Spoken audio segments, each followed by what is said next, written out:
Good morning students. मैं आपके Hindi teacher सपना बोल रही हूँ। आज हम कक्षा 7वीं के बच्चों पाठ तीसरा हिमालय की बेटियाँ इस पाठ की हम दोहराई करेंगे बच्चों। पहले हैं शब्दार्थ, जो कि यहाँ 10 शब्दार्थ लिखे हैं बच्चों। पहला है संभ्रांत मतलब उत्तेजित, दूसरा है श्रद्धा गुरु के प्रति भावना, तीसरा है कौतूहल जानने की इच्छा, चौथा है अतृप्त असंतुष्ट, पाँचवा बच्चों सरसब्ज हरा भरा, उपत्याज्य घाटी, धुंधला पश्चाताप, आठवां प्रवाहित बहता हुआ, नौवां है आकर्षक खींचने वाला, दसवां बच्चा वेत्रवती वेतवा नदी जो मलबे से निकलकर काल्पिक के पास यमुना नदी में मिले। उसके बाद है बच्चों प्रश्न उत्तर। पहला प्रश्न है, नदियों को माँ मानने की परंपरा हमारे यहाँ काफ़ी पुरानी है, लेकिन लेखक नागार्जुन उन्हें और किन रूपों में देखते हैं। तो उत्तर आएगा बच्चों, नदियों को माँ स्वरूप तो माना ही गया है, लेकिन लेखक नागार्जुन ने उन्हें बेटियों, प्रयासी व बहन के रूप में भी देखा है।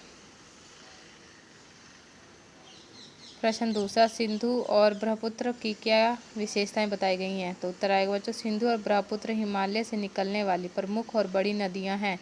इन दो नदियों के बीच से अन्य दो छोटी बड़ी नदियां बहती हैं। ये नदियां दयालु हिमालय के पिघले दिल की एक एक बूंद इकट्ठा होकर ये नदी बनी है। ये नदियां सुंदर एवं लुभावनी लगती हैं। तीसरा प्रश्न है, काका कालेलकर ने नदियों को लोकमाता क्यों कहा है। तो इसका उत्तर आएगा, जल ही जीवन है। ये नदियां हमें जल प्रदान कर जीवन दान देती हैं। ये नदियां लोगों के लिए कल्याणी एवं माता के समान पवित्र हैं। इन नदियों के किनारे ही लोगों ने अपने पहली बस्ती बसाई और खेती बाड़ी करना शुरू किया।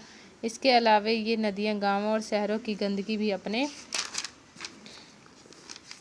अपने साथ बहाकर ले जाती रही हैं। इनका जल भूमि की उपवर्त शक्ति बढ़ाने में विशेष भूमिका निभाता है। मानव के आधुनिकीकरण में, जैसे बिजली बनाना, सिंचाई के नवीन साधनों आदि में इन्होंने पूरा सहयोग दिया है। मनुष्य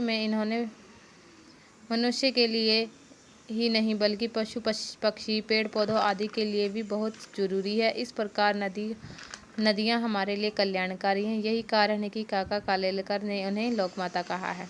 चौथा प्रश्न है बच्चों, हिमालय की यात्रा में लेखक ने किन किन की प्रशंसा की। तो उत्तर आएगा बच्चों, हिमालय की यात्रा में लेखक ने नदियों, पर्वतों, बर्फीली पहाड़ियों, हरी भरी घाटियों और महासागरों की भूरी भूरी प्रशंसा की। उसके बाद है बच्चों वाक्य बनाओ। पहला है श्रद्धा गुरु के प्रति भावना, भक्ति विश्वास श्रद्धा युक्त राष्ट्र का गीत वो प्यारा है।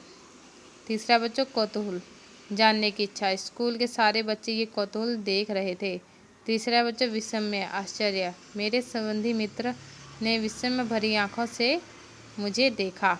चौथा बच्चों आकर्षक खींचने वाला, मोहिनी ने बड़ा आकर्षक रूप पाया। पांचवा बच्चों प्रवाहित बहता हुआ, उनके नेत्रों से असुरधारा प्रवाहित होती रही। तो बच्चों आप सभी ने ये पाठ अच्छे से पढ़ना है, समझना है। Thank you, have a nice day.